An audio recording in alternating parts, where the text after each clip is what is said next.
This meeting is called to order.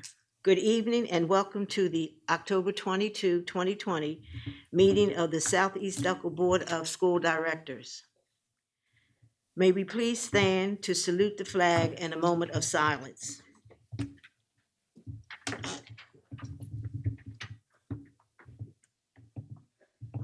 allegiance to the flag of the United States of America and to the republic for which it stands, one nation, under God, indivisible, with liberty and justice for all.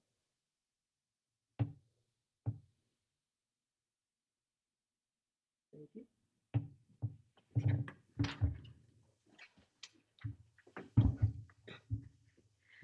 Mr. Butler, may I have a roll call, please? Yes, you may, Madam President.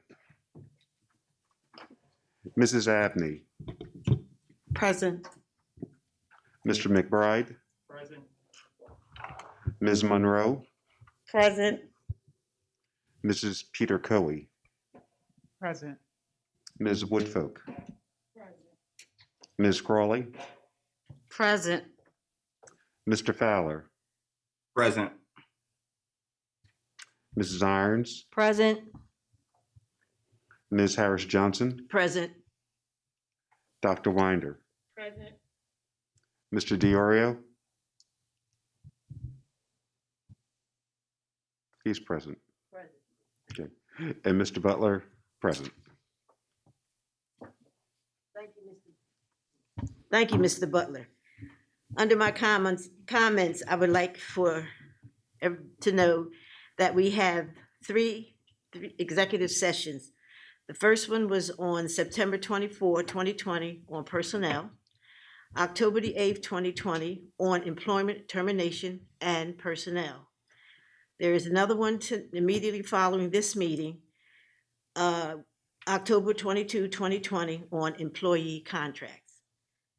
And that's all of my report at this time. Dr. Winder, do you have a superintendent's report? Yes, I have two reports. Our first report, we're going to call up Mr. Mark Ponser for the employee support of the Guard and Reserve Awards.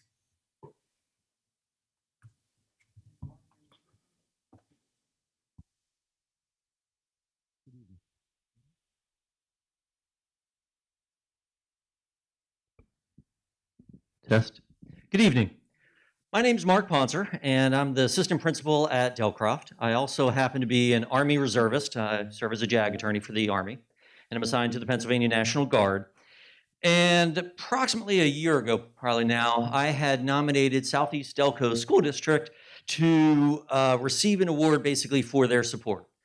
As an employer of a guardsman, it's sometimes an inconvenience. It can be a challenge to meet the needs of our students while also being supportive. And while in my time at Southeast Delco in the past 5 years, I've felt nothing but support. While there have been some challenges and some scheduling things that needed to be addressed, you folks have been nothing but supportive. Yeah, I'm sorry about it. I'm not in. I'm still waiting for no somebody worries, to let me in. I'm not in the meeting. I'm not. Well, There's some I'm not. technology I'm not in. issues here. Okay. I think Dan's looking at it. All right, while I work through the technology part, no worries. And so in my time here, I've felt nothing but that support, so that's why I had nominated you folks. And so what I have tonight is, it's the Seven Seals Award presented to Southeast Delco School District for meritorious leadership and initiative in support of the men and women who serve America in the National Guard and Reserve. So with that, I will go ahead head up for a picture opportunity if we can, and we'll go ahead and present that to Dr. Winder. And the Vice President and President as well.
I would, thank you.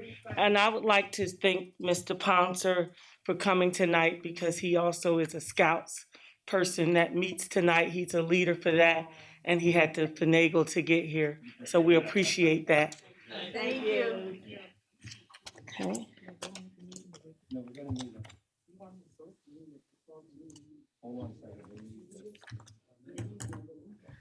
We're having some difficulties, so would you just be patient with us until we can clear it up? Our solicitor is unable to get in. Thank you.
Okay, got it. Thank you.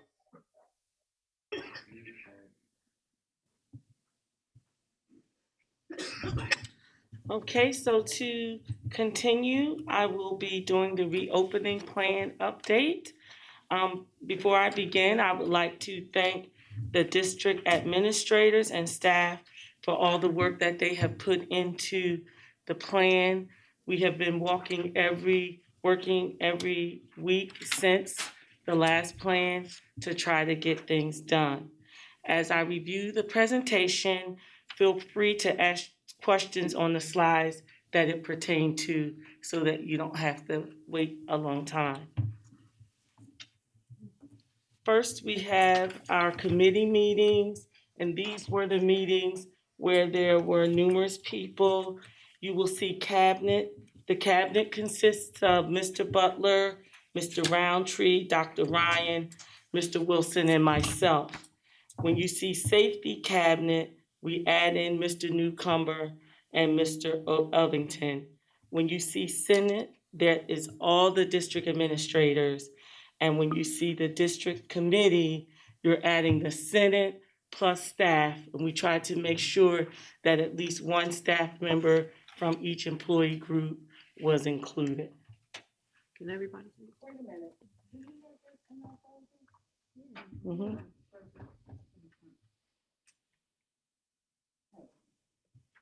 Okay. Next, we have our subcommittees, and our subcommittees broke out into these 5 committees to look at a variety of things that we needed to do and to complete tasks so that we can be prepared to bring this update to the board. The dates are listed there as the subcommittees met. You see that they met on other days outside of just the Senate as much as was needed to be done so that they could complete the charts that you will see next. Our first committee was our cleaning and sanitizing committee. Mr. Ovington and Ms. Willis were over those committees, and we'll look at the different tasks that they have completed to be prepared for reopening, training, and made sure training was there, installation of the plexiglass. They created a variety of guidelines to ensure that the custodians would know about cleaning, as well as our bus drivers, our staff of the cleaning and sanitizing. They also had ordered air purifiers, which have been delivered, and they will be put in the next few weeks. And so that was a variety of things that had to be done, as well as include hand-free water fountains to ensure that the students would be safe and no germs would be coming in between. Are there any questions on this slide? Mhm. They'll be hands-free. Oh, okay, so we Yeah. are gonna have water fountains. Yes. Okay. And we have the Dixie cups, the triangle ones that are tossed, use and toss. Okay. Any other questions? Next, we have our transportation. Mr. Butler, Mr. Kraus, and Mrs. Rose were over our transportation committee. And you'll see there that the transportation committee have completed guidelines for everything that the bus drivers and the monitors need to do. They've created a letter with all the information for our parents about pickup and drop off, about expectations for COVID symptoms, about where students will be seated, and what would happen if a student shows any kind of illness or symptoms once they get on the bus.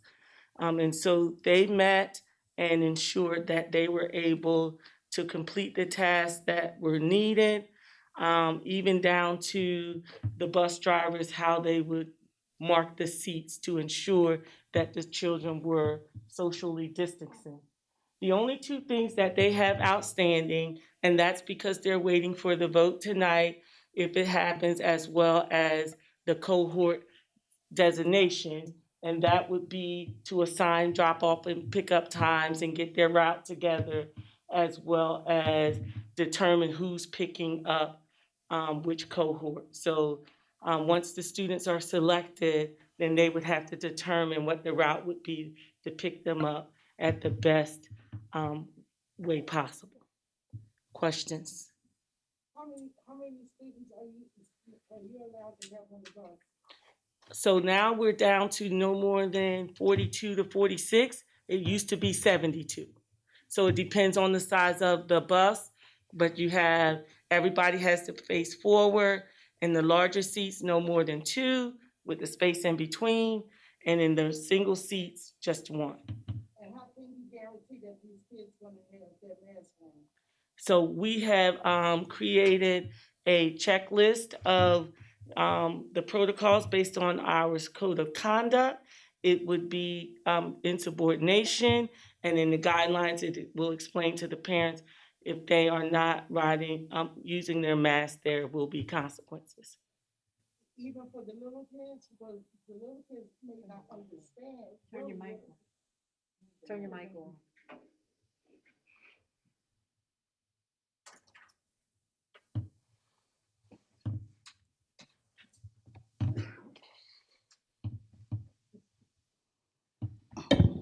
Even for the little kids, because the little kids may not understand how important it is for them to have a mask on. So we will definitely teach to work with the students, and we're also encouraging parents to teach. CDC now says anyone 2 and above, unless there's a medical condition, it's much safer to have it on. We'll work with them, as well as hopefully our parents will do the same to teach them. When we looked at which is later on, you'll see that only 20-some% of the students will even be riding the bus. Over 70% of our students will be transported by parents or walkers. So if you have 42 students on the bus, are you going to have supervisors as well? So in the district, they already have monitors on many of the buses. So the more students on the bus, then the monitors will be assigned. So it's one accordingly. monitor on one bus for 42 students. But I don't believe any of the buses will have 42. That's just the largest number that we can have based on the guidance. Okay, hypothetically, let's say we do have 42 students. Right. So you only have one monitor. So, and it's especially if you have kids that's 6, 7, 8 years old, like I said, that really don't understand the importance of to have this mask on. I mean, how can you control that? So at that point, it would be up to Mr. Butler, who is the supervisor for transportation, and Mr. Kraus to then solicit the board to increase our staffing, and that we would hire more monitors. Yeah, well, I mean, Yes. I could tell you straight up that you're gonna have to, if we decide to open up, that's what you're gonna have to do is hire more monitors, because especially like I said, kids 6, 7, 8 years old, they are not, understanding the importance Right. of having this mask on. So instead of punishing them, because they don't understand, you would have to have more monitors on this bus to help these little kids. Absolutely. Mrs. Abney, you have another question? I would just be in agreement that we should plan to add more aides. Mm-hmm. We decide to have the students on. Yes, and we did see in our survey that a good 40% of the parents are considering continuing virtually no matter when we return. And so it's very difficult until the numbers are concrete to know, but we do know if the need is there, we will petition the board for more positions. That's great. Another question? Uh-huh. Is there an agreement letter? Is there an agreement letter that the parents need to sign? So it's more of a letter explaining the processes, and we did talk about having a letter saying like, I agree or I am aware that this is the expectation. Yes. Okay. Are we going to review? No, go ahead, Sid. I'm sorry, go ahead. No, go ahead. I'm sorry. Is Mr. Diorio available? I'm curious if he would recommend a release of liability for us if the parents decide to have their children ride the school bus.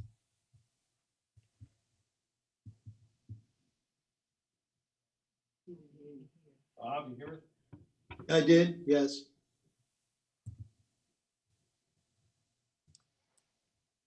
I can prepare that, certainly. Okay. Okay, any other questions on that slide?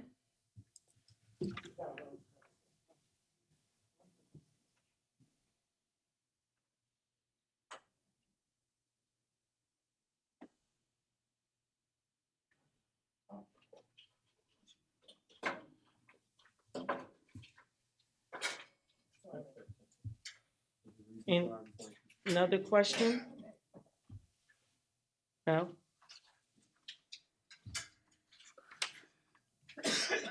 Okay, so we'll go to our next slide. Our next slide is staff and student health. Dr. Ryan, Mrs. Burke, and Ms. Peterson were the captains of that committee. And that committee had a guide that was created for the staff and students on high health risk. And so we want to have that list to ensure that our administration as well as our nurse would be monitoring to ensure that those particular people were okay throughout the day. Protocols for protecting and monitoring the high risk individuals. Also, we would be looking at visitor procedures, and Mr. Ovington would be ensuring that we had signs for our outside of our building, as well as we would be posting on our websites the procedures that have been created. When at all possible, we would try to handle all business from the vestibule on, unless a parent was having to pick up a child or some kind of conference that they had to actually be in the building. But we want to limit visitors as much as be possible. We also have guidelines for our staffs and students about quarantining and when they will return, and those coming from the CDC and the Chester County Health Department. Those are created and standardized throughout. We also have a company that has committed to providing us some individuals who would staff our isolation room. That was a big one, and thank you to Mr. Wilson and Dr. Ryan for working together to get that. That was a question that continued to come up with the union, as well as the administrators of who would be the person responsible for that. And so the last thing needed to be done there will be the global call to the staff and the families, letting them know our next steps once it has been decided by our board of school directors. Questions? I just have one question. Okay. Since we share nurses among buildings, will we be hiring a nurse per building plus the person who is gonna staff the area if a student comes into the building with COVID, so that we're not isolating that one room, and then if someone has a health concern, the nurse can't do anything? Correct. So he had 10, right now we have 10 individuals. We know we have 7 schools, counting Knights Academy. So we have 10 individuals lined up to help alleviate some of those issues. Okay. And we're gonna be using some of our funds from the CARES Act to help us pay for this particular initiative. So we'll have a nurse in each building, plus another, Isolation room. plus the isolation room, so it'll be basically 2 nurses in each building. Mhm. So that's 14 people, okay. Because we really want to make sure our school nurse is dealing with Correct. the everyday school problems and not in the line of fire of dealing with possible COVID issues. Okay, yes, thank you. Next, any other questions?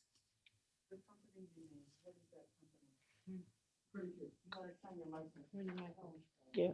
Criticare, thank you. Yep. Okay. Next, we have our social distancing and other safety protocols committee. Mr. Roundtree, Dr. Ryan, and Mr. Newcomer along with Ms. McDevitt, did a lot of the facilitating of that particular group. That group had the toughest task because they needed to help determine what the cohorts would look like and how we would select how many students in the building. And every way that you select, there could be a potential problem. You could select by demographic, but a student might live with one parent part of the week and another parent the other part of the week. You could select by last names, but not all students have the same last name. Same thing if you select by parents. There's also the case that a child floats back and forth between two parents and maybe only one child out of the house. So we had to try to look at quite a few different scenarios there. But this group has guidelines to help us limit to share materials. They have guidelines for storing the textbooks. We want to have crates by each of the students' desks, especially for our younger children as well, so that their stuff is in the crate at their desk and not everywhere and everybody's up moving around. We know once we start moving around to get my book, to get my notebook, now we're starting to lose our social distancing. They also are the group that's planning that once we have our approval to get have a information session for the parents, and that would come through the Parent Advisory Committee. We discussed specials and how instead of our students moving all around the building, our teachers will go to the students. So that is much less traffic moving throughout a building than the teachers when all possible for K-8. We actually lined up, and thank you to several of the superintendents throughout the Chester County and the Delaware County area. They are allowing us to come and see their high school in action. The high school has the most moving parts, and so I reached out to superintendents who had started to face back the last 3 weeks.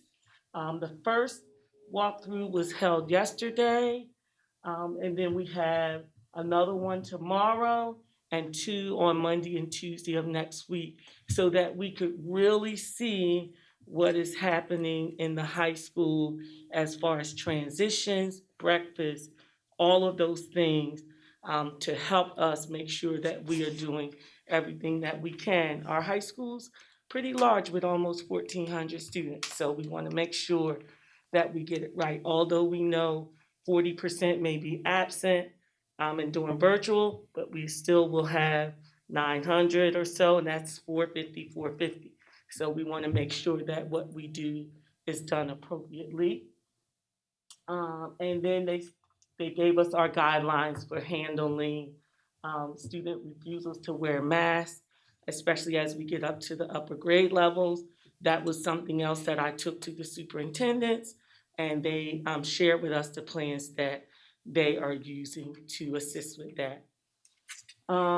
So the dates for reentry will be determined by the school board of directors, and then we are working on a virtual academy for those parents who are choosing just to stay out the rest of the year.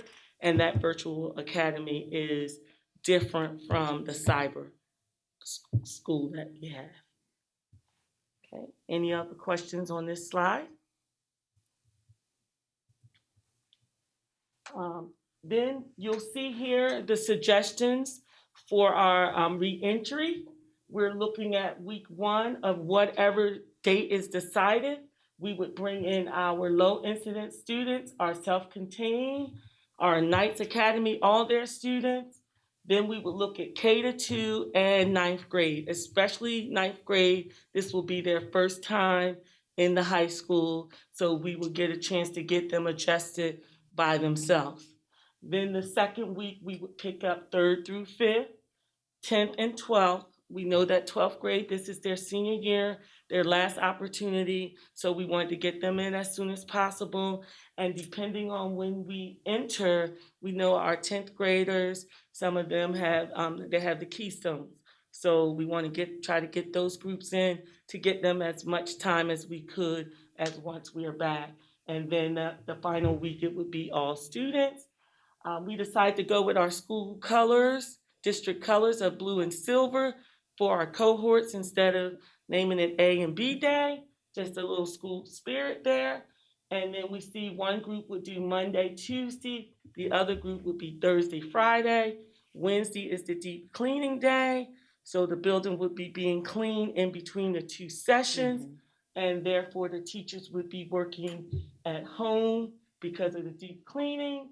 And half a day would be virtual learning, and the other half would be for office hours to get some one-on-one with parents or students that were needed. And we are going to pick the cohorts, but we do recognize that what might be selected may not work for a parent. So when it's all possible, we will honor their color request as long as it does not hinder us from following the guidelines to social distance. So we really want to do as much as we can. Any questions there?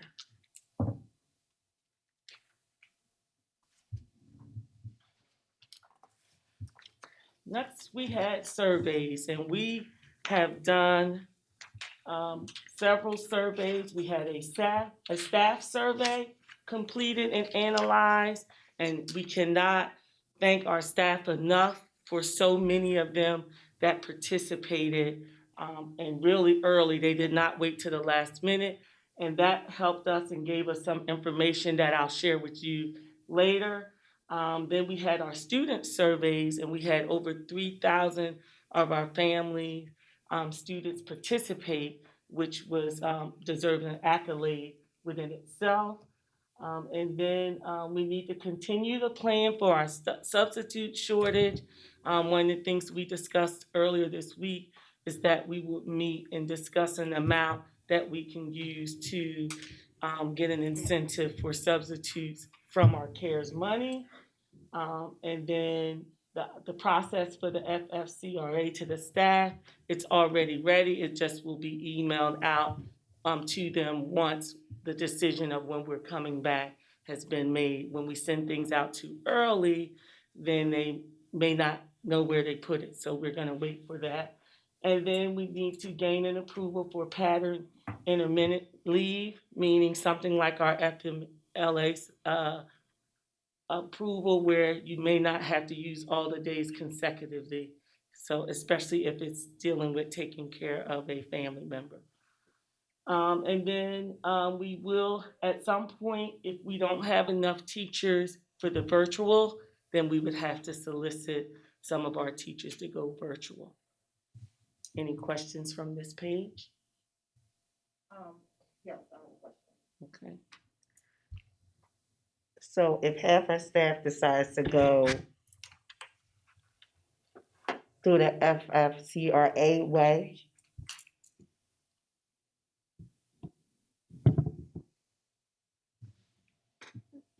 so do you think we'll have enough subs to cover that? So if they decide to go FFCRA, right, they take that leave, then they come back and take FMLA leave. Will we have enough subs for 2 months if half our staff decides to go that route? So, and you'll see that in the slide to come, that we have 63 staff that are available. And like every other district that is already in, the superintendent is being the principal and the secretary. The principal is being the teacher in the classroom. And so we do recognize too that there's a crucial shortage everywhere. So that's why we were gonna use some of our CARES money to try to provide some incentives that hopefully some people will say, we wanna go over there. Because it is, no matter what, it's going to be difficult. There was a big shortage prior to COVID. And some people right now are just not choosing substitutes as a field of choice right now, you know. So it is a great concern for us. So just to lead in from Ms. Monroe's question, 19 staff members at this point have already said, regardless of when the date is, I'm not coming. There are 63 eligible, right? And right now, they have not said they're not coming. So you still have about 44 out there that are saying they're coming, but we must recognize as soon as there's a hard, fast date of return, all of those people are eligible. And that's just what we know. Because remember, there are a few people that filled out the form, and then maybe at that time a person wasn't eligible 3 weeks ago, but a month from now they may be. So, it is really very tricky situation. And then I just included for you the 2 sick leaves and the amount of pay that they would get for that. So, and I don't know if I said it, but Mr. Wilson and Mr. Kitchen were the facilitators of this particular group. Any questions for this one? Mm-hmm. You say you have 19 teachers stating that they are not coming into work? Yep, for in-person learning. It was 18 teachers and 1 instructional aide. And 63 teachers what? 63 staff members are eligible. Not all teachers, but the majority of them are. They are eligible for FFCRA. Thank you. Okay. Okay, so we did the student family survey. And like we said, 3,037 participants. We cannot applaud our stakeholders enough for taking the time to do this survey for us. 56.9, which is about 57%, are in favor of the hybrid, 2 days on, 2 days off, 2 days virtual. 43% in favor of the virtual. 65% in favor of the 2 full days a week. We surveyed to see if they wanted 2 full days a week or 4 half days, which is still equal to 2 full days. We were surprised that 35% liked the half days. We thought that, parents would like it better just to know these 2 days I got to be home with my children, and these 2 days I don't. But 35% prefer the 4 half days. 70% will not need transportation, and 29.7% will need transportation. Any questions on this slide? Next, we surveyed our staff. As we were in a Senate, we were talking, we constantly are talking about, we know that our staff is stressed. We know that this is so different for everyone. And so I asked the principals to survey their staff, what were their top 3 stressors. And what we did, we met. So some of the stressors, we were able to do something about it. And we made some changes to some of the expectations that we had to try to ease the load some. So personal safety and health, workload, staffing, is there going to be enough? Same question Ms. Monroe is asking.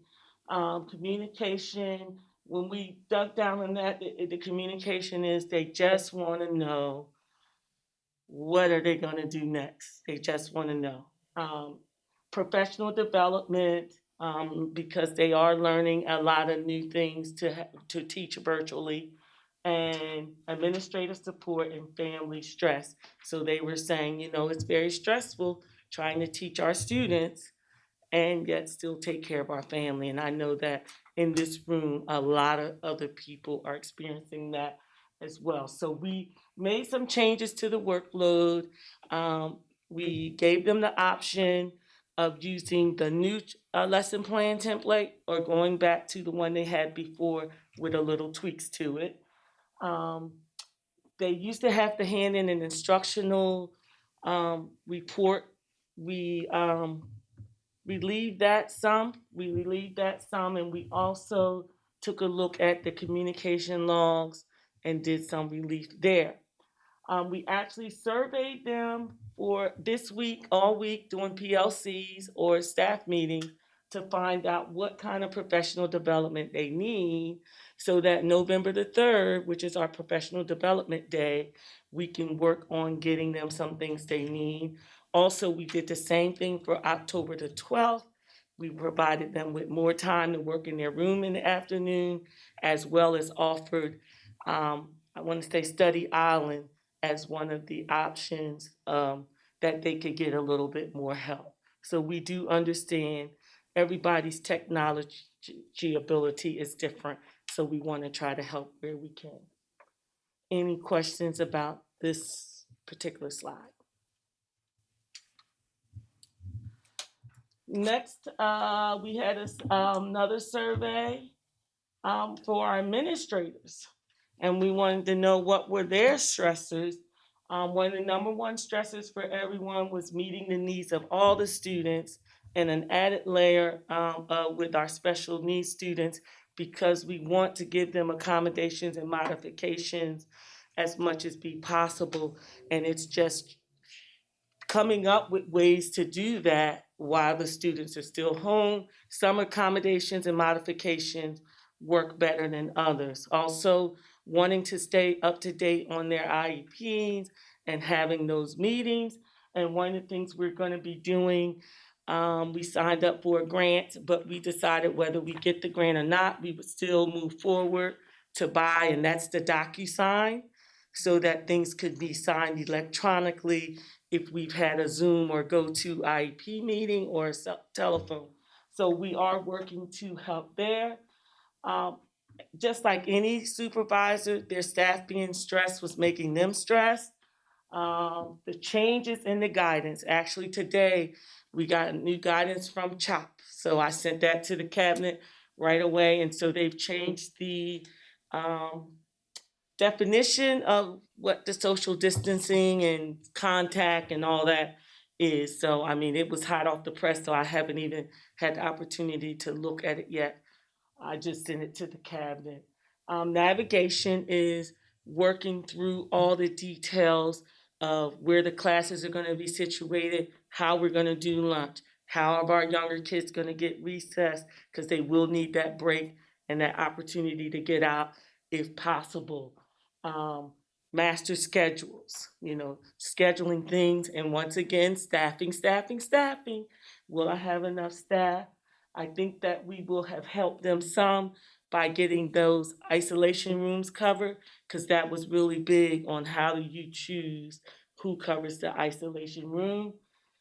Of course, substitutes, and then the lack of the Chromebooks. We've been reporting out our Chromebooks have gone from September the 11th to September the 18th, and now it's till November. And that is really setting us back. So although we put out funds for 5,000 student laptops and all new laptops for our staff, it's just actually getting them. I actually sent an email myself last week to one of the representatives, and I know Mr. Butler was creating one too, just kind of pleading for, even if they can't give us all of them, give us what they have. Don't, because sometimes companies will wait till they get your whole allotment.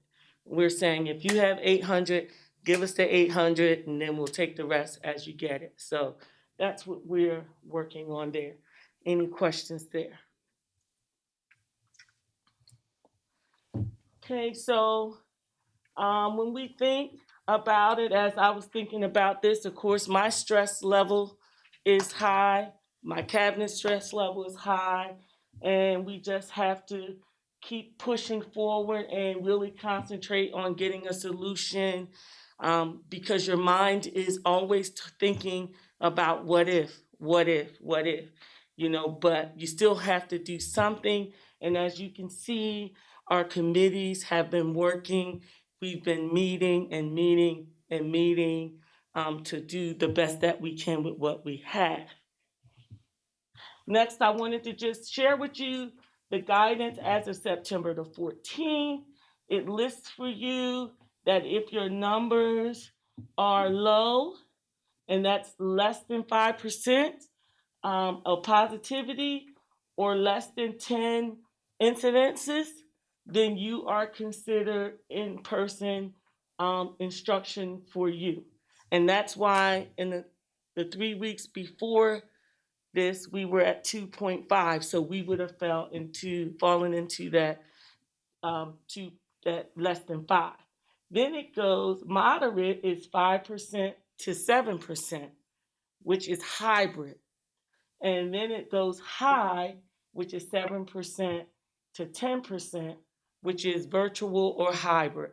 Wherever you are, it's best to stay.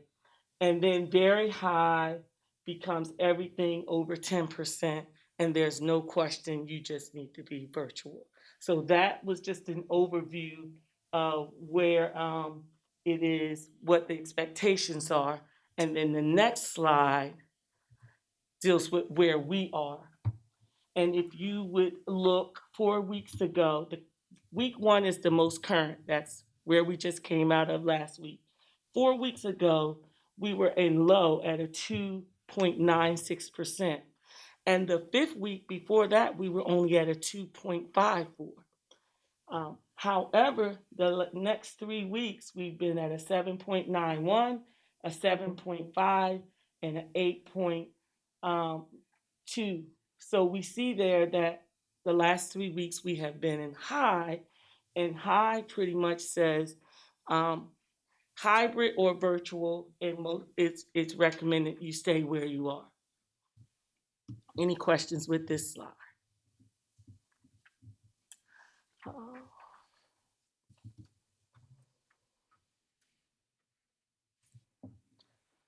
So we have a few takeaways, things we need to consider, is that although Delaware County is at a moderate, as a district, we are at a substantial or high on that table. Also, the transmission table supports us being able to stay virtual. Time is needed to determine the cohort reentry after the visits to the 5 county high schools. So although we have laid out for you what our plan is, there's no saying that when they're done with those 5 schools, they don't want to make a couple of changes or tweaks to the high school. Our K-8s are pretty well established, but our concern is our high school, which is twice as big as any of our 1-8s. Time is needed to secure staffing, as we're talking about how we're going to get these substitutes. If the districts, and only about half are in right now, are already experiencing trouble, what happens when all 15 of us are in? And then time will be needed for collection of family preference data. So once we picked our date to go back, then we need to see who's going to be blue and who's going to be silver. Questions? So this is our call to action. As we know, it is up to our school board of directors to make a selection of how we will transition from here. Originally, we had 3 options, and then meeting as a staff one more time, a 4th option was selected. So we have November 30th, January 4th, January 19th, February 1st were the options thus far. Option 1, I had the staff come together to say what are the pros and the cons of each of these so that you could see it through the eyes of the staff.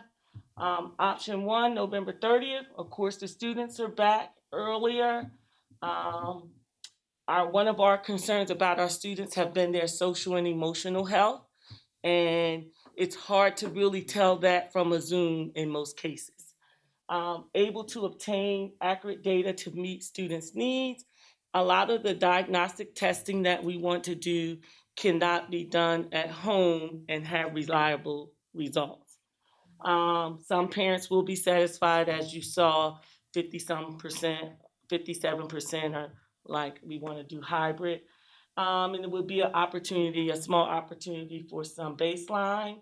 And it will be after Thanksgiving, so the first set of family gatherings would have just been over, but that's also a con because the data shows that 4th of July, Labor Day, every time there's a holiday, for the next 3, 4, 5 weeks, the numbers go up. It's also flu season is here, and you see signs everywhere. Come get your flu shot. No continuity because if we came back November the 30th, we do go back out in December for winter break. So as soon as the last cohort was in, we would be going back out. And lack of substitutes will be in every one of these slides. And technology may not have been attained. They said November, but we are so fearful to just bank on that because they pulled the rug from under several times already. Oh, any questions? I'm sorry, on option 1. I can go back. Option 2 was January 4th. That was immediately after the winter break. Students would be back in class. It would be a possible cancellation of the Keystone tests and midterms. More time to plan and create structures. Easier closure of the first semester. It will be a cleaner start. You know, all the breaks are over because that's the other thing. If we bring the students in, as soon as they start getting settled, then they're out for a break. That could be very intrusive. More building prep time over the holidays to get anything together that might still be needed. But once again, it's right after the holidays, and that's when things increase. Ventilation could be a problem due to the cold. We know proper ventilation is so important in this, proper ventilation. Inclement weather, which then could impact how often they get to school again. Lack of substitutes. It's 2 weeks before, or it's actually 3 weeks before the end of the marking period, and possible dissatisfaction of the stakeholders in regard to Keystone, meaning if we had to cancel the Keystones or any type of midterms, some people may not be satisfied. We can't say they will or won't, but we always have to think about that. Any questions about option 2?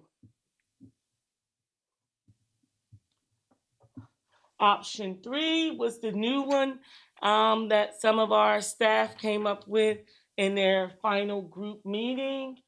The holidays would be over, and at that point, we would be able to see if the numbers are climbing again or if they have finally leveled off. Clears all the incubation periods due to the holiday. The cohorts would just start to move back in right before the start of the second semester, and the last group would come in the first day of the third marking period. And then the Keystone testing would be delayed or canceled was the con. Any questions about this third choice? And then the final choice was February 1st, which is the first day of the second semester or the first day of the third marking period. Of course, all the holidays are over. There's no split semester change. All the grading would be in, fresh start. End of the year traditions and sports can be experienced. Downward trend of cold and flu season. The disadvantage of this is that last group would be coming in at the end of February. So they would have, because of the 3-week cycle, they would pretty much be coming in just about midterm. Kids would be home too long, always lack of substitutes, and then what do we do about the Keystone assessments? So the recommendation that we talked about it some in cabinet was to look at a possible January 19th. At that point, we would be able to see how the numbers were going from Thanksgiving break and the winter break, and it would give us time when we came back in January, if we saw the numbers increasing, to make another decision. But we would have the holidays behind us instead of making a decision with the holidays in front of us and then kind of being wishy-washy. Any questions here? Yes. My question would be, when would the staff come in? So we would work on that. We could actually work on that once we had a date. We did talk about we need to get our staff in to get their rooms set up and, get things organized and have some more PD. So that schedule would be made once we know a date. So we didn't make a hypothetical So date. if you're saying if you're saying January 19th, are you asking the staff members to come in 2 weeks before then? They could That would- Or is the district testing them? test. Oh, yes, every staff. day they have to be.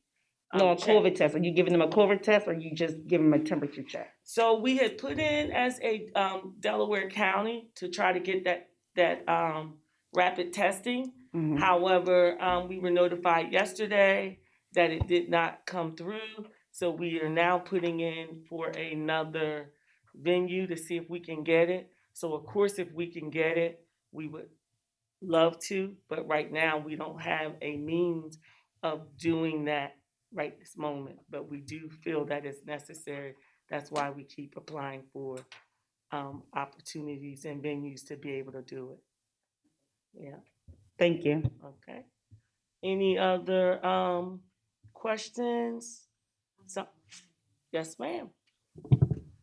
Yes, you mentioned SEL earlier, social and emotional learning. Mm-hmm. I'm wondering if the counselors are going in virtually to provide activities to the classroom. Yes, so the counselors are communicating with the students as well. Even some of our specialists, our psychologists are all communicating with the students. They also, as a part of our guide, have been told if they see anything that is alarming to have a conversation with the counselors as well as the administrator so that we can continue to check on it. We also used our CARES money to help us get our PCAs back because we had almost 60 that were from an organization and wasn't from us.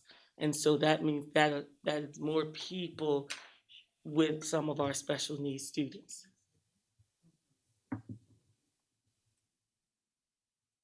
Okay. Any other questions? Thank you for your time. And once again, I cannot say enough to thank the staff for all the work and all the things that have been created in order to try to prepare for our students as well as prepare a presentation for you that did not have a lot of bullet holes. Thank you. Thank you, and I would just like to comment to Dr. Winder and the administrators and everyone that was involved with getting this PowerPoint together and everything that you have done to make it successful and to make that our children will be able to get back in school as soon as possible. But that they would have the best care and in the best health needed for them to learn and move forward with their education. Thank you again. Thank you. Okay. Are there any other questions from the board pertaining to her PowerPoint, her presentation? Okay, we're going to do the approvals. Do I have a motion to approve the agenda as submitted? Motion. Second. All in favor? Aye. Any opposed? Motion carries. Do I have a motion to approve the September 24, 2020 board business meeting minutes? Motion. Second. All in favor? Aye. Any opposed? Motion carries. Do I have a motion to approve the treasurer's report? Motion. Second. All in favor? Aye. Any opposed? Motion carries. Are there any questions on the bills?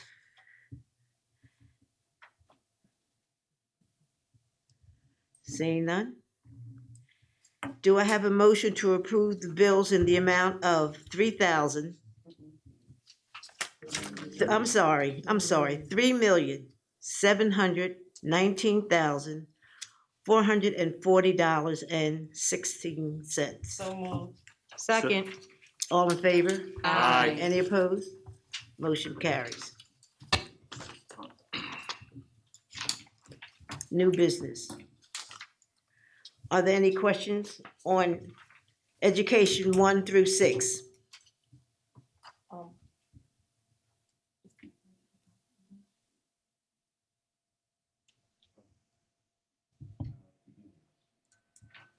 Yeah, I have one. Yeah, that's coming up. Are there any questions on education 1 through 6? Are there any questions on finances 1 and 2? Are there any questions on human resource items 1 through 14? Am I going too fast? Are there any questions on policies 1 through 11?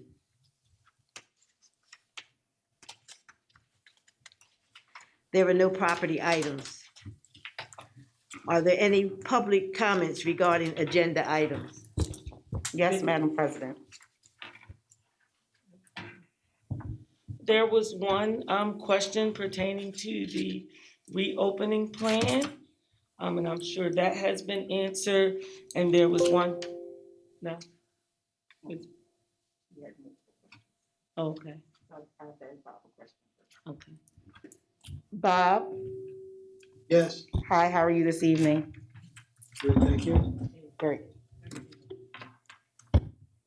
So I just want to make sure, in the virtual way, if they didn't give their name and address, can I still read the questions? Because it wasn't specific on the website. They're supposed to be, in order to make a comment at the public meeting, they're supposed to be either a resident or a taxpayer. So if they own a commercial building, that's a taxpayer, or if they're a resident, even if they're renting, that's a resident also, obviously. Well, But other than that, then they would not be able to comment. They don't, I mean, you can take their comments. They don't have the right to comment, but you certainly can the board can take their comment if you wish. So because it's not stated on the website, people are sending in comments. And I made the suggestion before that we should just write that out on the website. But since it's not written out, people are just sending in comments. So is it their fault that they didn't put this information down? Their name and address. It only says, if you have a comment, email the board. So is it their fault? Can I still read these and moving forward, we make sure that that's on the website?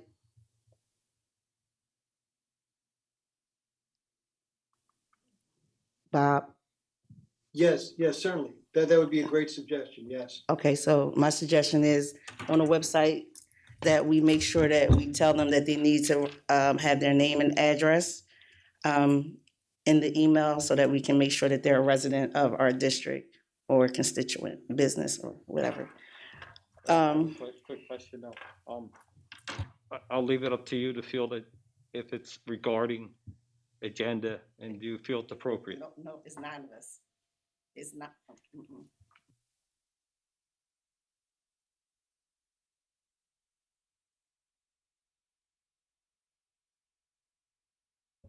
Just doing that, and that's why I wanted to ask Bob, because there's no address on any of these comments. Right, so how are we gonna make that determination? So now, that's what I asked Bob, so moving forward, when they go to the school district page now, where it says questions and comments for the school board can be emailed to the board email address, it should also state that you must provide your name, your place of residence, so that we know that they're constituents and/or business owners in our district. So I'm not reading somewhere from Ripley or somewhere from Philly. Right. That's why I just wanted to make that suggestion. Now, whether the board agree, I mean, it's just suggesting that the board would have to agree upon. So that's why I said I don't feel comfortable just saying, I'm just gonna read it because that would go against the policy. Right. All right. So I'm gonna read these three because Bob said it'd be okay to do it tonight, but moving forward, then I won't. I'll say that there were emails sent, however, because you did not put your full name, first and last name, and your address on the email, we cannot acknowledge it at this time. Okay. And just, is that, okay, all right. Yeah, I just wanted to make sure. This one, Dr. Winder, he, I'll just call him Mr. Fleming, Christopher Fleming. He asked why there hasn't been almost, why has there been almost no communication in regards to the school reopening? Why, when I asked the principal, he ignored my question? Why, when you have had since last March to figure out a plan, the plan is to be maybe open in January? Why are schools literally right down the road from you already open and we can't open it until January?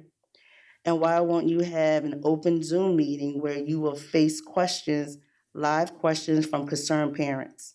So I'm assuming that's a parent. And then the next one is school concern. Kim Palms. Hello, if I don't feel safe sending my child to school, will I have the option to keep them virtual? My son and other kids are finally getting the hang of virtual learning, and I believe sending them back to do hybrid will only stress them only and confuse them. Other districts are seeing these issues and also have cases of COVID. My son is with my 75-year-old father every day. He is not in the best of health, and I feel sending my son is only going to worry us even more. I can take a chance with my son coming down with COVID and passing it to my father. Again, I think kids are finally getting used to virtual learning, and sending them back with restrictions will hurt them. I wear a mask for 8 hours a day and can't see kids under 14 being able to do that. Thank you for your time. So I know that we had a survey on our webpage and it was sent out to all parents. So hopefully she was able to complete that survey as well. And then the last agenda item will be, is for policy. Would you like me just, it's about dress code.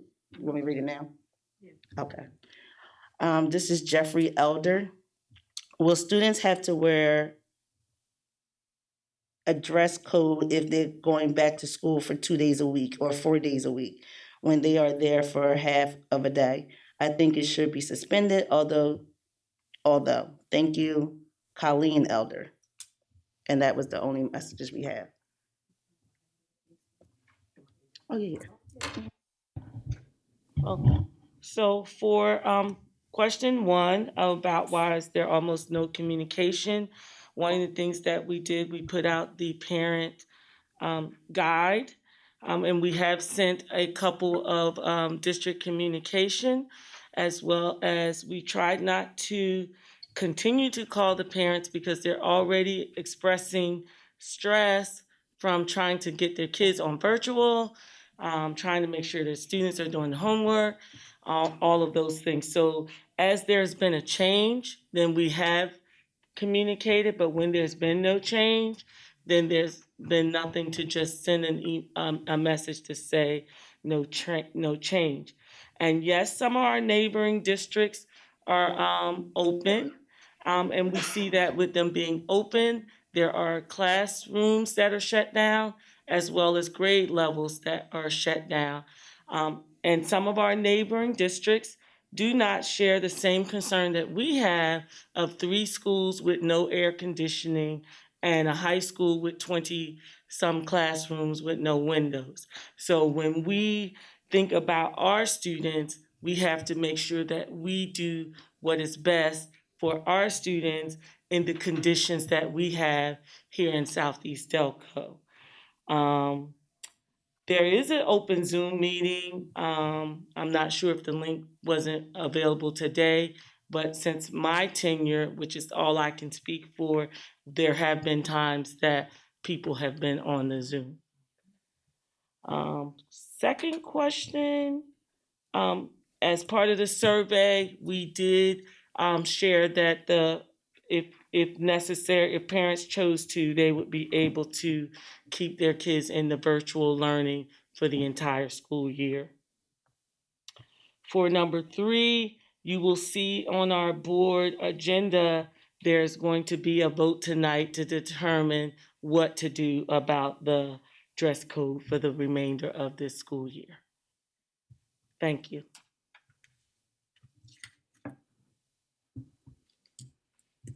Thank you, Ms. Monroe and Dr. Winder. Now we're going to vote on new business. Do I have a motion to approve education items 1 through 6? So moved. Wait, excuse me. Are we voting on for number 6 to open up the school? Number 5. Number 5? Number 5 is separate, so it's 1 through 4. Okay, 1 through 4 and number 6. 5 we'll vote on separately. 1 through 4, 1, 2, 3, 4, and number 6. Do I have a motion for 1 through 4 and number 6? So moved. Second. All in favor? Aye. Any opposed? Motion carries. Now, number 5 is, are we going to open up the schools? According to the recommendation. According to the recommendation. We haven't even seen it. Of the January 19th recommendation. That's a question. Right.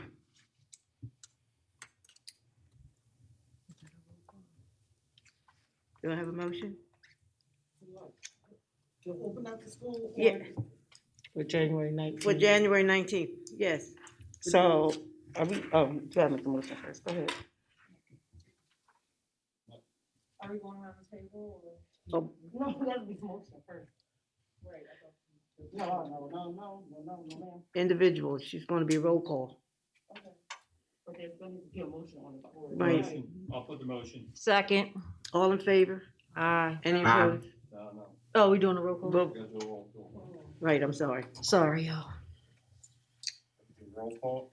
Sorry. Now, this roll call, as it was explained, is to open up the school January 19th, 2021. Wait a minute, are we gonna open up the school, Jay, or are we gonna meet? Open, So we're not gonna meet to discuss whether the school should be open January 19th, because we don't know whether the COVID numbers could be high. So I think that the board should meet. I think the board should meet before January the 19th to discuss whether the school should be open. I don't wanna vote on the date if I'm not sure for myself. this is a tentative date. This is a tentative date. It's not the actual date. Right, so I'm So we- saying, can we have a meeting before? There will be a meeting before that Okay, time. that's all I'm asking. Then somebody needs to change the motion, Okay, the motion. Right. because it's a tentative date. If it's a tentative and not guaranteed, then you need to say that in your motion.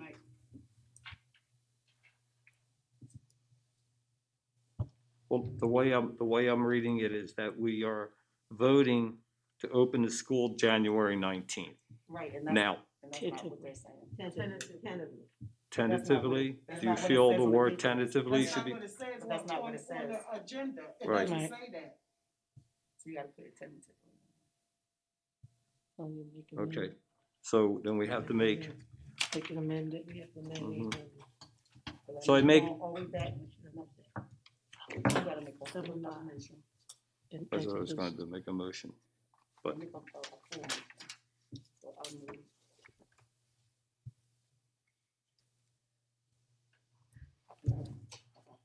Mhm. Not for this one? Okay. Uh, So, Bob, were you listening?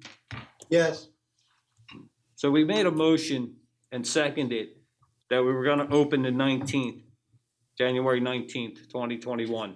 Except now, we wanna put in, No, we approve the agenda, right, but we need to amend one of the agenda items. right, but we already made a motion and a And second. a second. So we have to first, Vote on it. we have to vote that down in order to Right, amend the agenda to say tentative, And then we make another motion. right? We can't just act like that didn't happen. You follow me? well, I think, Ed Mhm. and Madam Chairman, Yes. Madam Chairman, to make the record clean, possibly if someone wants to add the word tentative to the motion, they can make a motion to amend the motion to add the word tentative, vote on that. If that passes, then you vote on the motion. So there's a motion on the floor. It sounds to me like Mr. McBride is talking about amending the motion to add one word, tentative. So if someone makes a motion to add the word tentative, somebody seconds it, vote on that motion. If the motion passes to add the word tentative, you then move to the main motion. If the motion fails, you still move to the main motion. So vote on the amendment first. So Bob, the problem is they already motioned and second the incorrect item that's on the agenda.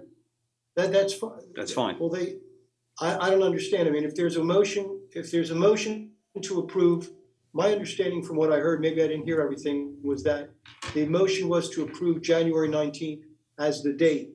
So if there's an amendment to that, to add the word tentative, you would vote on that amendment first, and whether that amendment passes or not, then you move to the main motion and vote on that. Okay. Okay, so I make a motion to amend. Oh, okay. No, so someone else should make a motion. No, you motion, she second, then you gotta knock it down and then go put the word tentative in it. No, Bob said we don't have to knock it down. That's what he said. He just No, said that we for can, somebody to make. we can, because we didn't vote on it, we can make another motion to add the word tentative. And if That's that correct. passes, then we can go That's correct. back and vote on the motion that we already done. Okay, so I make a motion to, Add the word tentative add the word tentative to our previous motion to the January. for the 19th. January 19th, 2021 date to reopen the schools. And I second that. All in favor? Aye. Any opposed? Okay, Nay. that, And one nay. Because I think it should be later. And now we vote on, well, that passed, because everybody said, so that passed. right. So now back to the And original. now you would vote. vote on the main motion as amended.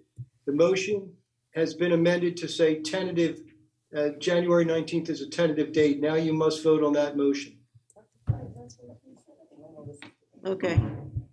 So can I have a motion on what the solicitor said? We already had a motion, we just. You already had it. All you All need you is can to do is vote, ask. Madam Chair. All you gotta do is ask to vote. Okay. All in favor? Aye. Any opposed? Nay. Two nays.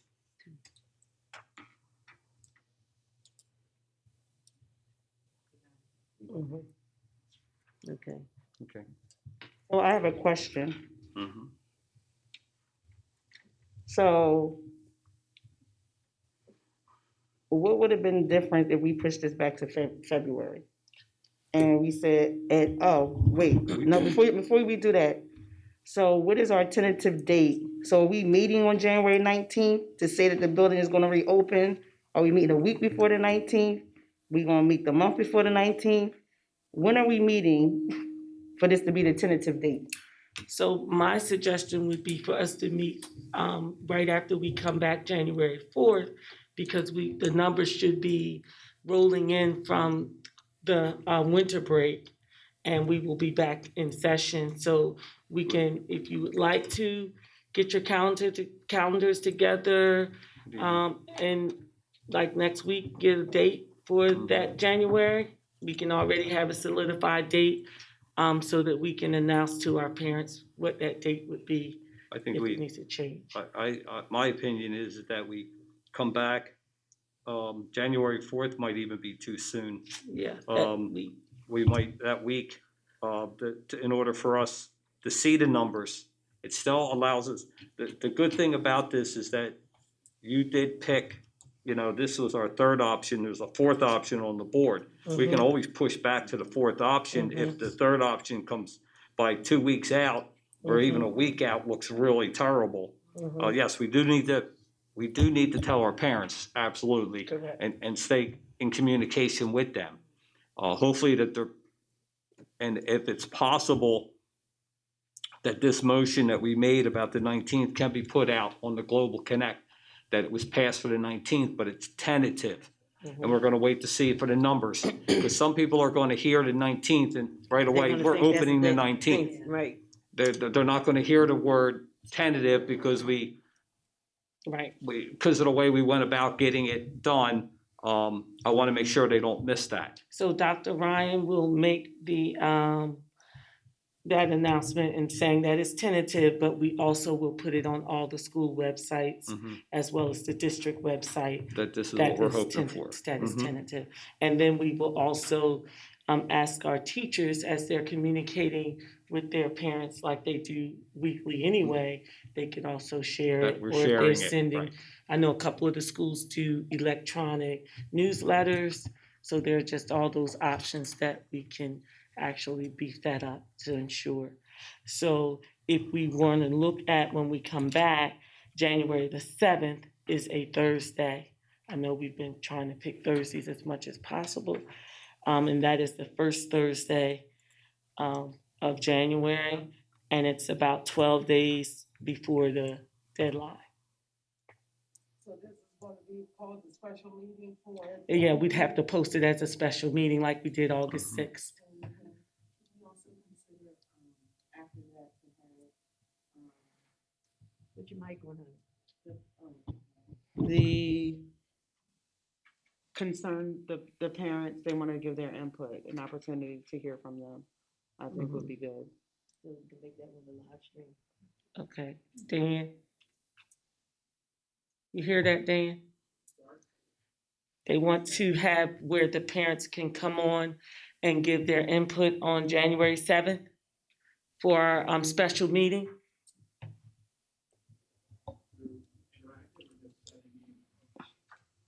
Interactive. Right, through the Zoom.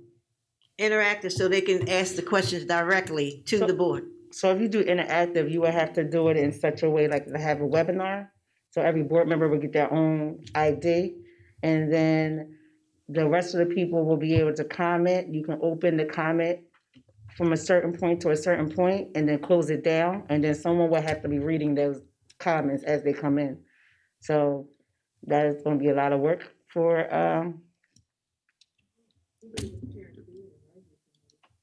y'all did regular though. Y'all did a regular Zoom, y'all didn't do a conference. The webinar, see, the webinar allows you to do all that. What you're Well, talking Dan, about, if we it's can check with 200 Dan to see people if on he's here available. now, that means one person reading 200 comments, that's not gonna work. So, What do you think about email questions? I mean, you can do it either way, I was just giving the board a suggestion, like the best way to do it would, you know, never mind. You have the most experience at this. Yes, you do. And you have the most experience at this. So we're looking for you for suggestions. Dr. Ryan had his hand up. Okay, go ahead. And I just was gonna add that we sort of did something like that at the parent student advisory committee, but Sheree's right, it is a lot if we get 200 comments. We were able to field maybe 30 to 40 questions in August, but there are ways to get it done. Right, and it would give them the opportunity so that they feel that they're heard and that we value their feedback. So that it can't be said that we did not give them an opportunity. We'll figure it out. Oh, okay, so we have, from now, let's say into December, that this can be worked out, and then the community, our stakeholders can be informed of how it's gonna be done on that day. Okay?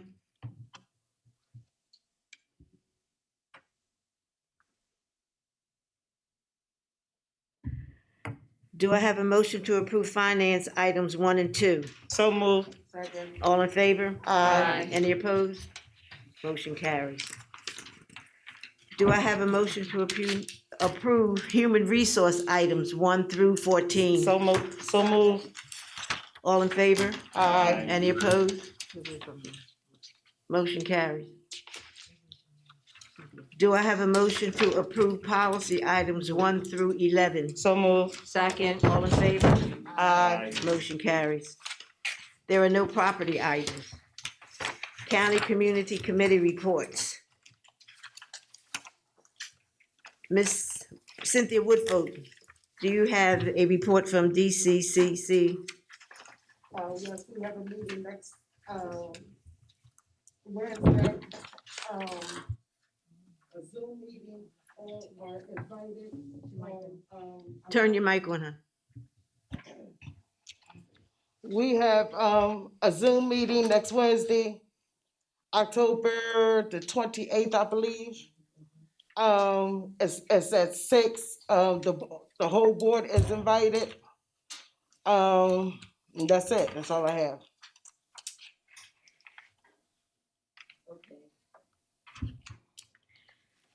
Ms. Cherie Monroe, do you have a report on the DCIU? Yes, as I reported last month, yes, Madam President, as I reported last month, the Delaware County has acquired some funding for school districts to receive funds, and the DCIU is filtering the funds to the district pending receipts and other items to support the funds that they need. Also, another batch of money has come to the Delaware County for school districts. If they needed extra funding, it still has the same guidelines. So I did have a conversation with Mr. Butler. Mr. Butler is very aware of that. And so moving forward, as more money is being filtered into counties, and once I get the information, I make sure I call Mr. Butler to let him know and to make him aware of what's going on.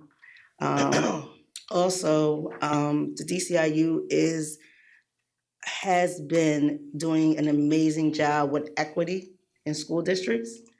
And they're gonna have some programs for districts to be able to have PD and equity.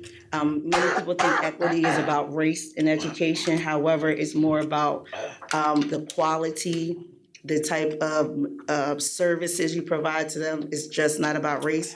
So once that program is completed, I look forward to bringing it back to the board so that they can see it. They have some great ideas, and what we may need here in Southeast Delco, they may not need in Havertown, and what Havertown needs, we might not need that. We might be already doing those items here.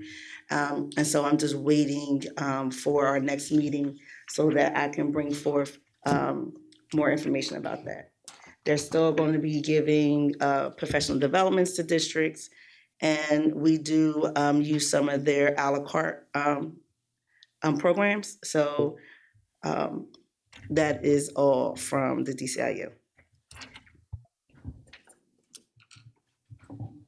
I would also like to add that we signed Mr. Wilson up. They're gonna have a workshop for districts to bring them on as a steering committee. And so I signed Mr. Wilson up to represent Southeast Delco. And I'd also like to say that Mr. Butler and I worked on a grant with input from Mr. Roundtree and Dr. Ryan for that second set of money. And the DocuSign was one of the things on that second set of money. So we're hoping to get about $160,000 if it's all approved. Great, wonderful. Thank you very much. Legislative Council, PSBA, Mr. Rashan Fowler. Yes, I do, Madam President. So there was a bill passed unanimously in the State House of Representatives, challenges federal priorities for standardized testing for the school year.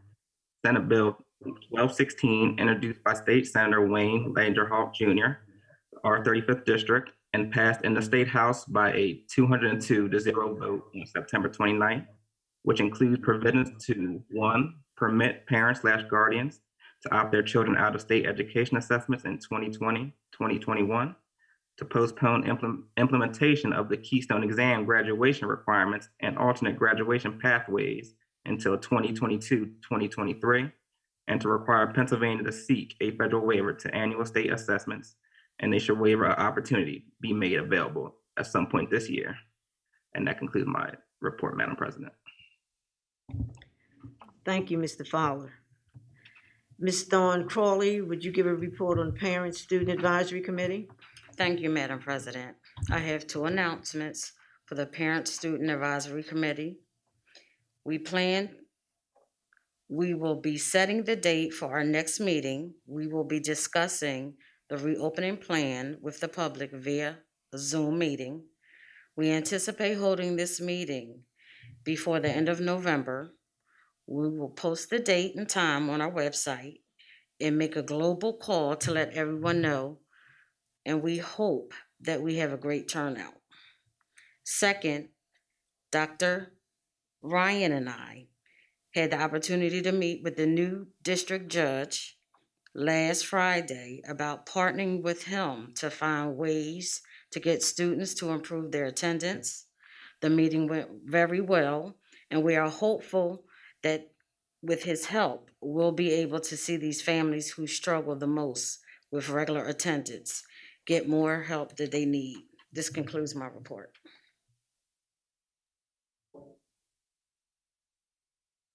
Thank you, Ms. Fowler. I'm sorry. Dawn Crawley.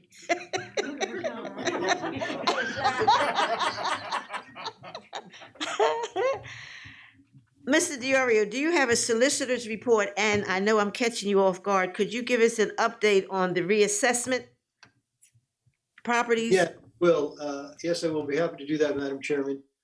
We are involved in the hearings now. We had a hearing, as you know, there were folks, I believe Mr. Butler and some of the folks from, you were involved, Madam Chairman, as far as the meeting that all of the districts had last week concerning the strategies and the procedures being followed in the appeal of the countywide reassessment. The drive is being coordinated through the IU. They've been very helpful so far. We're waiting for the next report from the IU as to what the next steps would be, which I believe will probably be inquiring and soliciting county council again for support in this effort. And in the meantime, the districts individually are proceeding as we are with the district tax appeals and with the overall tax appeals. As we get notices, and we're just starting to get them this week, about hearing dates beginning in November for us to go to a hearing for the individual properties that we appealed. So it's a two-pronged approach, as everyone knows. The first would be all of the districts, just about all of the districts so far in Delaware County, jointly appealing the countywide reassessment, and then individual districts such as our district appealing properties that are grossly underassessed.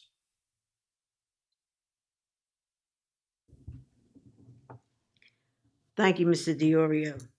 You're welcome. Dr. Winder, are there any administrative team updates? No.